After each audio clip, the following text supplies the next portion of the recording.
Okay, friends, we just did a post where we found out we had trisomy 18, our baby did, and the physician said, your baby, it's a lethal fetal diagnosis and your baby isn't likely to survive. And it really was kind of a short, I know he was probably just trying to be succinct, but there's so much in there. In my other video on trisomy, I explained about surgery being an option, and it might just prolong the baby's life for a year, and it might be hard for babies with trisomy 18 and 13. They end up after surgery having a trach and a feeding tube and heart surgery.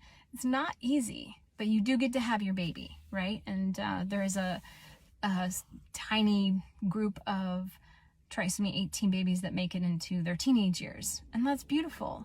And if families can sustain that type of lifestyle, that's great. Okay, so I wanted to talk today about lethal fetal diagnosis, and that just means that your baby won't likely survive. So included in that are anencephaly. It's not to say that they're not going to survive, it's just surgery isn't going to fix that, right? Bilateral kidney dysplasia, so both kidneys are deformed or not working properly, and then the lungs, which are right above them, don't form properly because of that. And so when baby's born, they can't have lung transplants at this time at least. And so there's not a whole lot of options there. So there's a few other diagnoses that fall in this category, and then they put trisomy 13 and 18 in there, but like I said, there are some options. And so what I want to talk about today is when a physician tells you this is the lethal fetal diagnosis, it makes you lose all this hope in the world. And the next thing they say is, we can induce your pregnancy as soon as you want and we'll support you. And no one else is saying, hey, staying pregnant is fine. Hey, take a week and think on this.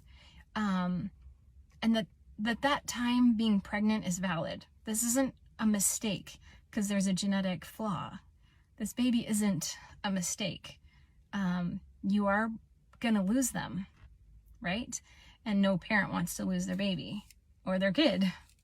And so it's hard. It's incredibly hard. It might feel like a mistake, but staying pregnant and staying with your situation will allow you to open your heart and grieve. Name the baby, find out the gender, journal to them every day, plug into your community so they can be there for you and pray for you or support you and bring you meals or watch your kids for you. There's so much research behind staying pregnant and plugging back into your community, and there's just a whole lot of things. This is called Perinatal Hospice, and when we were diagnosed, we called String of Pearls, and that's what they do, is Perinatal Hospice. And now we feel compelled to help others in their journey. And not that we're 100% healed, but if we hadn't had them to walk us through our journey, we would have been devastated. We were devastated, but it was so lovely to have someone to talk you through all the grief and all the pain. She herself had gone through it, and so she knew what to say. She knew to listen. And then she sent us a box full of, a big box actually, full of goodies, and lavender pillows and books for Brian to kind of help him navigate. And I can't even remember all the sweet things. I think there was probably a journal in there and a book to help Cord kind of understand, like, I was pregnant and we're not going to bring a baby home, and just like what's happening there and what do kids need. Well, they need black and white. They need things to be not that they're going to go be an angel or something, which you and I can talk like that, but yeah, kiddos need to hear that, like, the baby is going to die and they won't come home with us probably, It just helps them because they're just where they're at in their development. So anyways, yeah, that's what perinatal hospice is for. It's for all of these diagnoses where you're probably not gonna have your baby for long. And there's a whole list of these diagnoses, and not just trisomy 18. Trisomy 18 and 13 are super rare.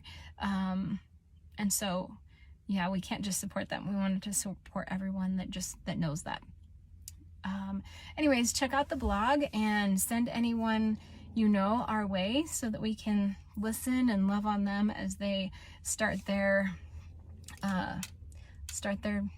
journey, which always feels a bit daunting. So anyways, y'all have a good one. Thanks for listening.